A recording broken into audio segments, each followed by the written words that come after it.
সরকার গঠনের পর মন্ত্রিসভা নিয়ে আলোচনা এখন চায়ের কাপে ঝড়ের মতো। কে কোন মন্ত্রণালয় পেলেন, কারা বাদ পড়লেন, আর সবচেয়ে বেশি কৌতূহল এমপি না হয়েও মন্ত্রী হলেন কারা। ভোটে জিতে সংসদে না গিয়েও কেউ কিভাবে রাষ্ট্রের গুরুত্বপূর্ণ মন্ত্রণালয়ের দায়িত্ব পান, এই প্রশ্নটা এখন সাধারণ মানুষের আড্ডা থেকে শুরু করে রাজনৈতিক মহলে আলোচনার কেন্দ্রে।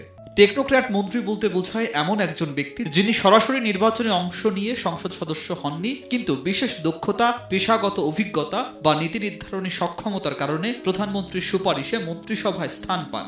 অর্থনীতি, তথ্য প্রযুক্তি, পররাষ্ট্র বা স্বাস্থ্য খাতের মতো জটিল ক্ষেত্রে এই ধরনের নিয়োগ বেশি দেখা যায়।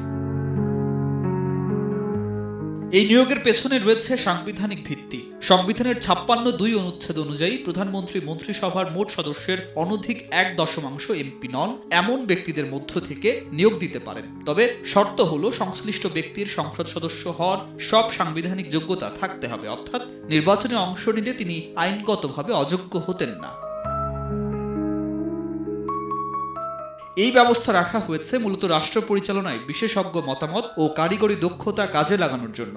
সরাসরি রাজনীতিতে সক্রিয় না থেকেও অভিজ্ঞ ব্যক্তিরা নীতি নির্ধারণে কার্যকর ভূমিকা রাখতে পারেন। পাশাপাশি সরকারের কাজের গতি বাড়ানো, দক্ষতা যুক্ত করা এবং প্রয়োজনে রাজনৈতিক ভারসাম্য রক্ষার বিষয়টিও এতে কাজ করে।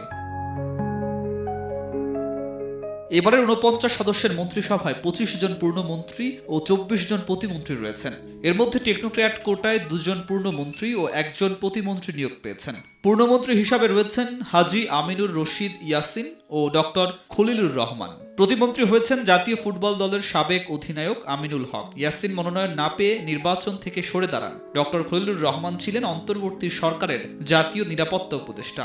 আর আমিনুল হক নির্বাচনে পরাজিত হলেও ক্রীড়া অঙ্গনের পরিচিত মুখ হিসাবে মন্ত্রিসভায় যুক্ত হয় বিষয়টি আলাদা করে নজর কাড়ছে। News desk, 21 television.